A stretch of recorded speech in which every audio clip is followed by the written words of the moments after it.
Welcome to my channel. இந்திய அரசியலமைப்பு பாடத்திலிருந்து நம்ம பாக்ஸ் நோட்ஸ்லாம் பார்க்கலாம். 1978ஆம் ஆண்டு 44வது அரசியலமைப்பு சட்ட திருத்தப்படி அடிப்படை உரிமைகள் பட்டியலிலிருந்து சொத்துரிமை நீக்கப்பட்டது. அதாவது பிரிவு 31 நீக்கிட்டு இதை சட்ட உரிமையாக வச்சிருக்காங்க. இந்திய அரசியலமைப்பு சட்டம் பகுதி 12 பிரிவு 300A கீழ் சட்ட உரிமையாக வைக்கப்பட்டுள்ளது. அதாவது 31 நீக்கிட்டு 12 பகுதி 12ல் 300A ஒரு சட்ட உரிமையாக வைக்கப்பட்டுள்ளது.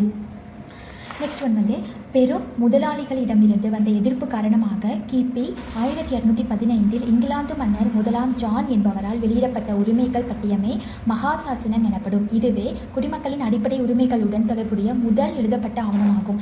அதாவது அடிப்படை உரிமைகளை இந்தியாவோட மகாசாசனம் அப்படின்னு சொல்கிறாங்க.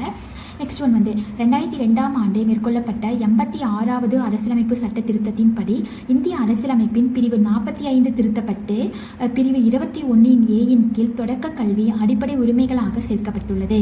இந்த திருத்தம் மாநில அரசுகள் முன்பருவ மழலையர் கல்வியை early childhood care and education EECE 6 வயது வரையிலுள்ள குழந்தைகளுக்கு வழங்க அறிவுறுத்துகிறது. நெக்ஸ்ட், தற்போது அதிகார பகிர்வு என்பது மத்திய அரசு பட்டியலில் 100 துறைகள், மாநில அரசு பட்டியலில் 61 துறைகள் மற்றும் 2க்கு பொதுவான பொது பட்டியலில் 52 துறைகள் என மாற்றப்பட்டுள்ளது. 1976ஆம் ஆண்டு மேற்கொள்ளப்பட்ட 42வது அரசியலமைப்பு சட்ட திருத்தம் மாநில பட்டியலில் இருந்து 5 துறைகளை பொது பட்டியலுக்கு மாற்றியது.